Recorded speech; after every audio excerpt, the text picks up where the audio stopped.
오늘 말씀의 제목 따라해 보실까요? 기적이 일어나는 방법. 기적이 일어나는 방법.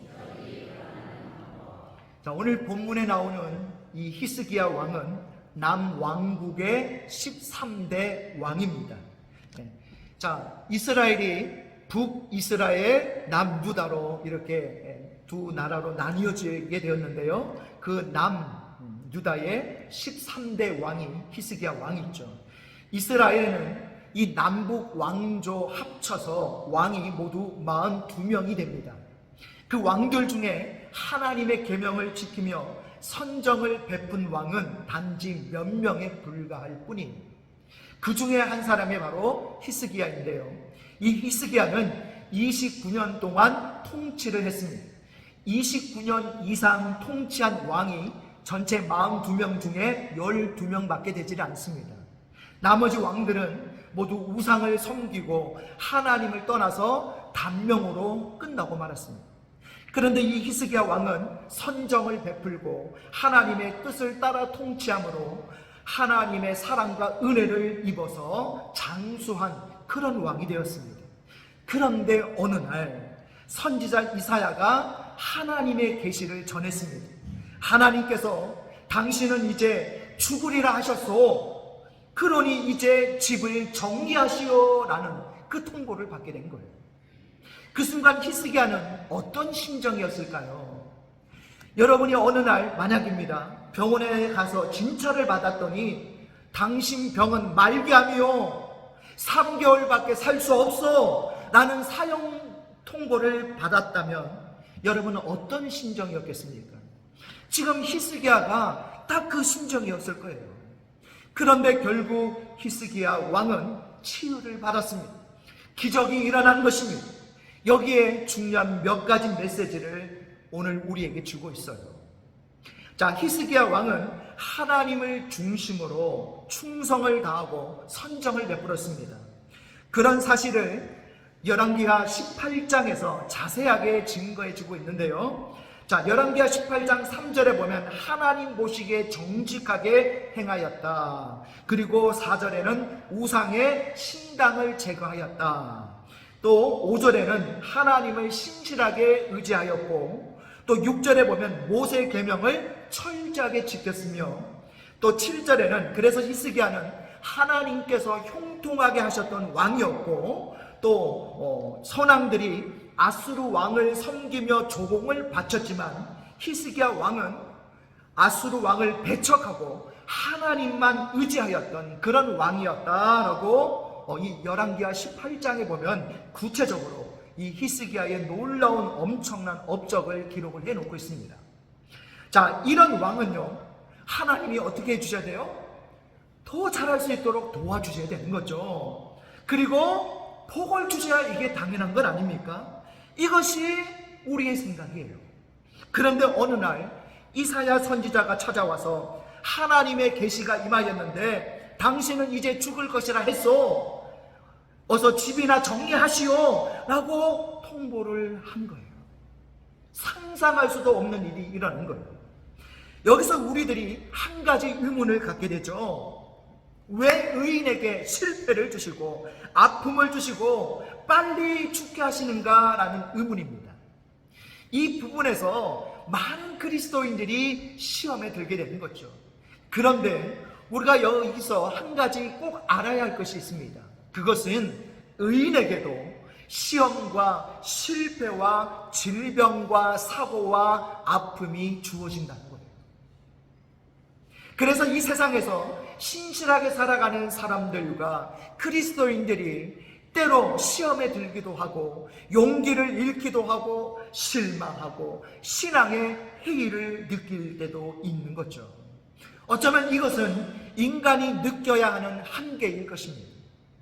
교회 가기만 하면 복을 준다고 해서 왔는데, 그래서 열심히 봉사하고 열심히 기도했습니다.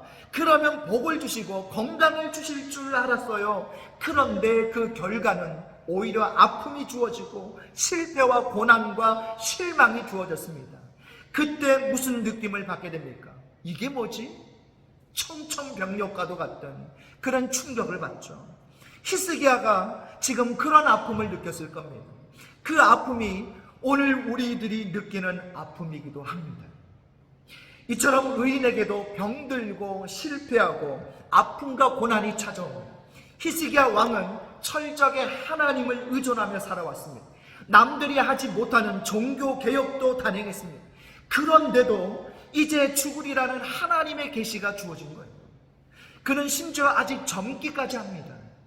그런데 오늘 본문을 자세히 살펴보시면 하나님이 이 히스기야 왕을 시험하시기 위해서 주신 계시 같다라는 생각이 들어요.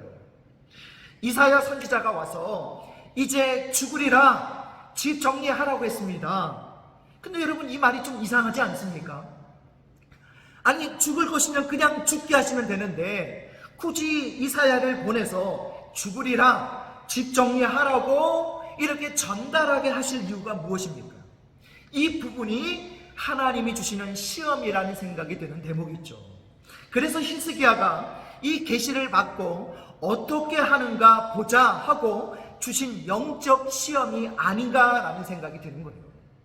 하나님은 욥에게도 그런 시험을 주셨습니다. 아브라함에게도 그런 시험을 주셨습니다. 시험을 주시고 어떻게 대처하는가 보셨습니다. 그래서 이번에도 본문을 자세히 보면 히스기야 왕을 죽이려고 하신 것 같지는 않아요. 이유인즉슨 히스기야에게 죽음을 통보하셨죠. 그러자 히스기야 왕은 기다렸다는 듯이 곧바로 벽을 향해서 하나님께 기도를 합니다. 그러고 나서 하나님의 계시를 전달한 이사야가 자기 집이 있는 성읍에 도착하기도 전에 곧바로 하나님의 응답이 이사야에게 다시 주어지죠. 히스기야의 병을 낫게 하셔서 히스기야의 생명을 몇 년? 15년간 연장하리라 라는 응답을 주십니다. 자, 이 대목에서 우리는 하나님이 히스기야 왕을 영적으로 시험하신 것이다 라고 생각하게 되는 거죠. 때로 하나님은 우리를 이렇게 시험하십니다. 우리가 어떻게 하는가 보시려고 시험하시는 거죠. 욥처럼, 아브라함처럼, 요셉처럼 말이죠. 그렇다면 하나님께서 시험하시는 이유가 무엇일까요? 자, 그것은 크게 두 가지가 있습니다. 우리를 영적으로 성장시키기 위한 목적이 하나 있고, 두 번째는 그 시험을 통과한 후에 하나님이 주실 복이 있기 때문에 시험하시는 거예요. 그래서 아브라함도 시험 후에 복을 받았죠. 욥도 요셉도 결국 시험을 통과한 뒤에 하나님의 예비하신 복을 받았던 케이스입니다. 혹 우리들이 살아가는 동안 갑자기 어려운 일이 발생할 때가 있습니다. 그때 우리들이 생각해야 될 것이 바로 이거예요. 혹 나를 시험하시려고 하시는 것이 아닌가라는 생각이에요. 그때 우리는 자세를 가다듬어야 됩니다. 내 진로를 수정하려는 것인가? 내 영적인 눈을 새롭게 뜨게 해주시려는 것인가? 나로 정신 차리게 하시려고 하시는가? 아니면 이 일로 하나님이 주시는 영적 깨달음이 있는 것은 아닌가? 그것도 아니면 하나님이 이 일로 영광을 받으시려고 하시는 것은 아닌가? 우리가 이것을 먼저 생각해야 됩니다. 그래야 우리가 그 시험을 이길 수가 있는 거예요. 그렇지 않으면 우리가 생각 없이 불평하게 되고 원망하게 되고 때로 신앙의 회의를 느끼게 되어 쉽게 포기할 수도 있습니다. 자, 그러면 그때 히스기야 왕은 어떻게 대처했습니까? 어떻게 히스기야 왕에게 회복의 기적이 일어날 수 있었을까요? 자, 우리 화면 보시면서 한번 따라해 보실까요? 기적이 일어나는 첫 번째 방법 따라해 보실까요? 히스기야의 통곡 기도. 자, 오늘 본문을 보면 히스기야 왕은요, 이사야로 하여금 죽음의 통보를 받자마자 벽을 향해서 통곡했다라고 말씀합니다. 자, 이것을 벽을 보고 한 기도라고 해서 벽면 기도라고 말을 하는데요. 자, 여러분, 아주 솔직한 행동이죠. 지금 내가 죽게 생겼는데 뭐 체면이 어디 있고 뭐 지금 뭐가 지금 중요합니까? 지금 내가 죽게 생겼는데, 여기 히스기야 왕은 이 죽음 앞에서 체면도 자존심도 없어요. 죽음을 통보받자마자 벽을 향하여 얼굴을 대고 어린아이처럼 통곡하며 기도했다는 사실이에요. 이 대목이 오늘 본문의 하이라이트입니다. 이 모습이 오늘 말씀에서 제시하는 길이고 방법이에요. 사람들이 문제를 풀 때 가장 좋은 자세는 뭔지 아십니까? 솔직함입니다. 솔직하게 털어놓고 고백하고 사정하는 것입니다. 그러면 오히려 문제가 더 쉽게 풀려요. 자꾸만 변명하거나 자존심을 내세우고 체면이나 내세우면 상황을 오히려 더 악화시킬 때가 더 많죠. 우리가 이렇게 TV로 청문회 하는 것을 보면 문제가 터졌을 때 곧바로 시인을 하고 사과를 하면 쉽게 풀립니다. 그런데 보면 자꾸 변명을 하고 이유를 대고 남에게 책임을 떠넘기는 경우를 보게 됐죠. 그 모습 자체가 굉장히 불성실하게 보이는 거예요. 그러니까 문제가 악화되는 것입니다. 이 방법은 하나님께도 똑같이 통하는 방법입니다. 하나님도 솔직하게 어린아이와 같이 고백하고 시인하면 곧바로 풀리게 해주십니다. 다윗 왕에게 나단 선지자가 찾아와서 당신이 바로 그 사람입니다 라고 다윗의 죄악을 책망했을 때 다윗 왕이 어떻게 합니까? 바로 그 자리에서 즉시 무릎을 꿇고 회개하며 눈물을 흘리지 않습니까? 다윗의 그런 모습이 장점이었고 하나님은 다윗의 그런 모습을 인정해 주신 거예요. 그런데 만약 다윗이 아니 너까지 이렇게 아무리 선지자라 해도 감히 왕한테 그런 말을 할 수 있어? 너 죽고 싶어? 이렇게 얘기했다면 여러분 그 문제가 풀렸겠습니까? 야곱이 형 에서의 장자의 축복을 가로챈 뒤에 그 길로 도망가서 외가에서 20년간 살았죠. 몸은 피해 도망갔지만 20년 동안 이 문제는 야곱의 가슴을 짓누르는 그런 문제였죠.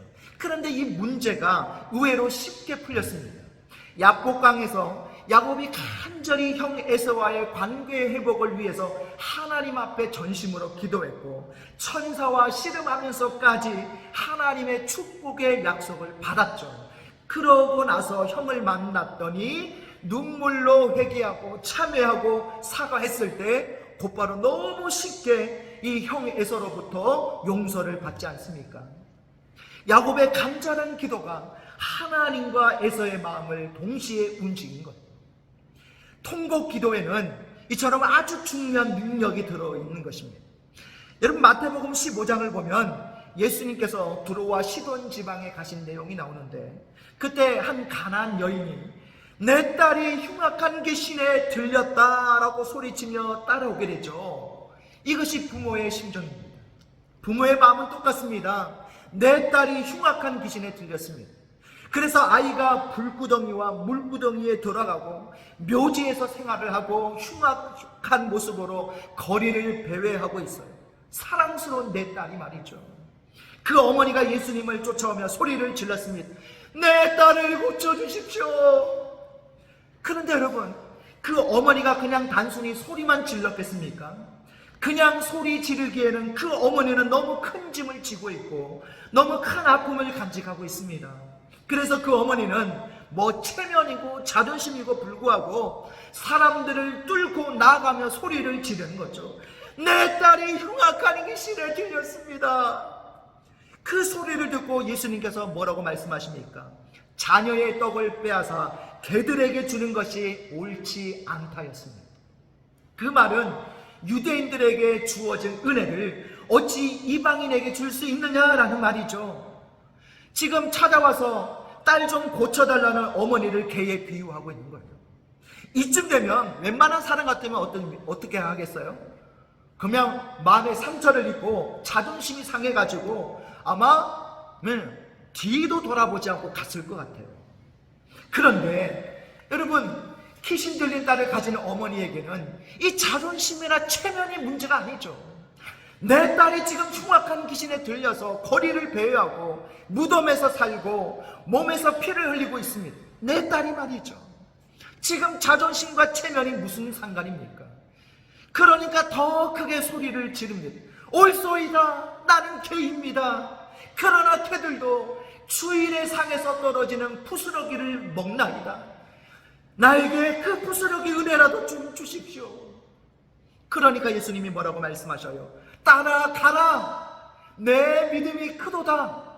내 소원대로 되리라 하시니 그때로부터 그의 딸이 나으니라 라고 성경은 말씀합니다.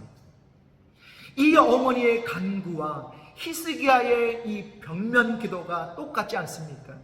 문제가 발생했을 때 히스기야 왕은 신속하게 하나님을 향하여 달려갔습니다. 그리고 어린아이같이 부르짖었고 탄원하였고 호소했어요. 거기에 어찌 하나님이 주시는 기적이 일어나지 않을 수 있겠습니까? 자, 두 번째입니다. 우리 화면 보시면서 기적이 일어나는 방법 두 번째 따라해 보실까요? 히스기야의 기도 내용. 자, 히스기야가 일단 기도는 했는데, 그러면 히스기야의 기도 내용이 어떠했길래 하나님께서 이렇게 기적을 베풀어 주셨느냐? 우리는 이제 기도 내용이 궁금하지 않을 수가 없죠. 자, 히스기야 왕이 통곡하며 기도했는데 무슨 기도를 했을까요? 내용을 살펴보기 전에 먼저 히스기야가 왜 벽을 향하여 기도했는가라는 것입니다. 그것은 나는 지금 오직 누구만 바라보겠습니다? 하나님만 바라보겠습니다 라는 의미예요. 사람들은 문제가 발생하면 곧바로 하나님을 찾아가지 않습니다. 물론 찾아가는 사람도 있죠. 그런데 대부분은 처음부터 하나님을 찾아가지 않아요. 대부분 심각한 병이 들면 곧바로 하나님을 찾아가지 않고 한동안 여기저기 막 헤매고 다녀요. 방법을 찾아 돌아다닙니다. 그러다가 별 방법이 없다 싶을 때에 그때서야 하나님을 찾아가게 됩니다. 이것이 우리들이 히스기야와 다른 점이에요. 길이 하나밖에 없을 때는 선택의 여지가 없습니다. 그러니까 그 길을 택하게 되면 절박하게 통곡할 수밖에 없는 것입니다. 중요한 것은 히스기야의 내용이에요. 자, 여기서 히스기야 왕은 내 병을 고쳐달라고 기도하지 않았다는 거예요. 여러분, 이상하지 않습니까? 지금 죽을 병에 걸린 사람이 하나님 제 병 좀 고쳐주세요 라고 기도하는 게 이게 당연한데 병을 고쳐달라고 기도하지 않았다는 거예요. 왜 나에게 이런 시험을 주십니까? 라고 불평하지도 않았습니다. 그러면 도대체 히스기야는 하나님 앞에 울면서 무슨 기도를 드렸느냐? 우리 열왕기하 20장 3절을 같이 했습니다. 시작. 여호와여 구하오니 내가 진실과 전심으로 주 앞에 행하며 주께서 보시기에 선하게 행한 것을 기억하옵소서. 아멘. 자, 히스기야는요, 내 병을 하나님이 치유하셔야만 하는 이유를 설명하고 있죠. 그것은 바로 뭡니까? 그가 평소에 하나님 앞에 어떤 삶을 살았는지를 평가받고 있는 거예요. 이것이 히스기야 왕이 신속하게 기도 응답을 받은 비결입니다. 여러분, 우리는 하나님 앞에 기도해야죠. 문제가 있을 때, 질병이 찾아왔을 때 기도하는 건 맞습니다. 그런데 여러분, 기도하는 것으로만 끝나면 안 돼요. 여기에 오늘 히스기야가 기도 도하기 뭐가 필요하다는 걸 보여줍니까? 하나님 앞에 인정받는 삶이 더하여져야 된다는 걸 보여주고 있는 거예요. 이 두 가지가 딱 합쳐졌을 때에 그때 하나님의 기적이 임하는 거예요. 할렐루야. 여러분, 기도 물론 해야죠. 근데 기도로 끝나버리면 안 되는 거예요. 내 삶이, 내 평소의 삶이 하나님 앞에 인정받는 삶이 되어져야 되는 거예요. 그래야 우리의 그 기도가 능력 있는 기도가 되고 하나님의 기적이 임하는 기도가 되는 줄 믿습니다. 여러분, 이것이 히스기야 왕이 신속하게 기도 응답을 받은 비결이에요. 여러분, 요령이라는 것이 있습니다. 요령. 너무 요령을 피우게 되면 역효과가 나지만, 그러나 반대로 너무 요령이 없어도 문제가 풀리지 않고 답답하게 되죠. 여러분, 말 한마디로 천냥빚을 갚기도 하지만 말 한마디로 매를 벌기도 하죠. 예수님이 겟세마네 동산에서 기도하실 때 내 뜻대로 마시고 아버지의 뜻대로 하소서라고 기도했습니다. 이것도 요령입니다.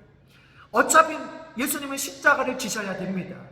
다른 기도가 있을 수가 없죠. 그때 여러분 불평하시겠습니까? 지혜로운 고백이 필요한 거죠. 그것이 내 뜻대로 마시고 아버지의 뜻대로 하소서입니다. 마리아에게 천사가 나타나서 너가 임신하리라 라는 수태고지를 받게 되죠. 처음에는 무슨 이런 일이 다 있습니까? 라고 반문했는데, 그런데 마리아가 천사 이야기를 들어보니 이건 내가 거절할 사안의 문제가 아님을 알게 됐죠. 그래서 지혜롭게 이렇게 고백합니다. 나는 요종이오니 뜻대로 하소서. 그런데 가룟 유다를 보면 어떻습니까? 그릇에 손을 넣는 자가 그 사람이라는, 주님을 배반할 그 사람이라는 주님의 말씀을 듣자마자 그 즉시 주님 앞에 회개의 무릎을 꿇었어야죠. 그리고 눈물을 흘리며 고백했어야 됩니다. 뿐만 아니고 그 즉시 아주 지혜롭고 요령 있는 대답을 했어야 되는 거예요. 그랬더라면 가룟 유다의 인생은 베드로처럼 완벽하게 전환되었을 겁니다. 그런데 그때 유다의 대답이 뭡니까? 저는 아니지요 라는 대답이었습니다. 이것은 너무나도 어리석은 대답이었고 그 자신을 망하게 하는 그런 대답이었죠. 히스기야 왕은 큰 장점을 가진 사람입니다. 그것은 히스기야 왕이 영적으로 아주 건강한 사람이었다는 거예요. 그는 문제가 발생하자마자 벽을 향하여 기도했습니다. 그 말은 하나님만 바라보았다는 말입니다. 그리고 어린아이같이 통곡하며 기도했습니다. 내가 왕인데 백성들 앞에서 자존심이 있고 체면이 있지, 내가 어떻게 무릎을 꿇고 통곡할 수 있는가 하는 그런 모습은 조금도 볼 수가 없습니다. 오직 하나님께 눈물로 호소를 하고 있죠. 신앙인이 건강한지 아닌지 알려면 문제가 발생했을 때에 어떻게 행동하는지를 보면 알 수가 있어요. 히스기야 왕은 그 즉시 하나님을 찾아갔습니다. 엎드려 통곡 기도를 했습니다. 영적으로 아주 건강한 상태를 유지했다는 증거예요. 나를 고쳐주시고 살려달라는 기도는 없었습니다. 내가 그동안 어떻게 살아왔는지를 알아주세요 라고 통곡하며 기도를 했습니다. 그랬더니 하나님께서 신속하게 응답하셨고 그의 생명을 15년간 연장하여 주셨습니다. 그리고 이것으로 끝이 아니에요. 하나님은요, 우리에게 복을 주실 때도 그냥 주시는 분이 아니라 따따블려 주시는 분이신 줄 믿습니다. 덤으로 주셨어요. 우리 한번 찾아볼까요? 열왕기하 20장 6절 같이 했습니다. 시작. 내가 내 날에 15년을 더할 것이며 내가 너와 이 성을 아수르 왕의 손에서 구원하고 내가 나를 위하고 또 내 종 다윗을 위함으로 이 성을 보호하리라 하셨더라. 아멘. 자, 여기 보면 하나님의 덤의 축복이 뭡니까? 내가 너와 이 성을 아수르 왕의 손에서 구원하고 이 성을 보호하리라 라는 말씀이죠. 이것이 덤입니다. 복음서를 읽어보면 예수님께서 병자들을 고치십니다. 고치신 후에 꼭 하시는 축복이 있죠. 뭡니까? 내 죄를 사함 받았느니라 라고 선언을 하셔요. 이것이 덤입니다. 사람이 살아가는데 육신의 건강만 필요한 것은 아니죠. 영적인 생명, 영적인 건강, 영적 평안함이 함께 할 때에 이것이 진정한 복이 되는 거죠.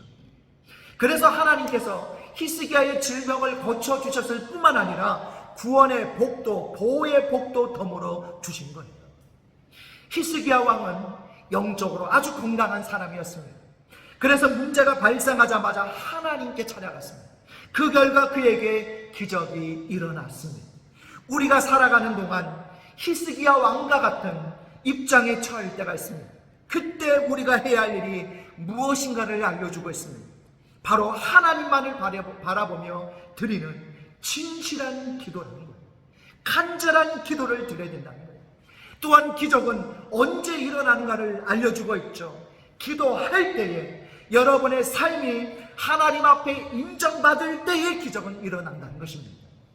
오늘 저와 여러분의 삶에도 이런 하나님이 베풀어 주시는 놀라운 기적이 일어날 수 있기를 바랍니다.